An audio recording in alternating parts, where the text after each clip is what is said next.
Vizuri kwa maana ya Shemalon Muzammil Yasin pamoja na Musa Pinpin Kamara wamekuwa na muda wa takriban wiki 2 kupatiwa matibabu tangu wameumia katika mchezo dhidi ya Azam FC. Wamepata muda mwingi wa kufanyiwa matibabu na sasa afya zao zinaelekea pazuri. Kuna uwezekano mkubwa wakaokosa mchezo dhidi ya Dodoma Jiji ili mwalimu kuwapa nafasi zaidi ya kuendelea kutengemaa, na mchezo baada ya Dodoma Jiji hakutakuwa na mchezo mwingine tena.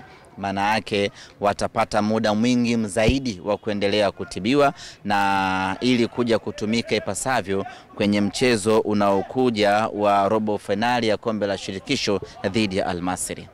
Leo tumefanya mazoezi yetu ya mwisho katika uwanja wa KMC tayari kabisa kuelekea katika mchezo wetu dhidi ya Dodoma Jiji. Mchezo huo tunautazama kati ya michezo migumu ambao tunakwenda kucheza. Hii ni kutokana na ubora aliyokuwa nao mpinzani wetu Dodoma Jiji, lakini kama haitoshi wachezaji bora aliyokuwa nao pamoja na benchi la ufundi lenye walimu wazoefu na wataalamu ambao wana uwezo wakakupa changamoto ya kiushindani kwenye dakika 90 za mchezo husika. Kutokana na mazingira hayo, tunalazimika na kuwajibika kufanya maandalizi makubwa kwenda kuwakabili wapinzani wetu.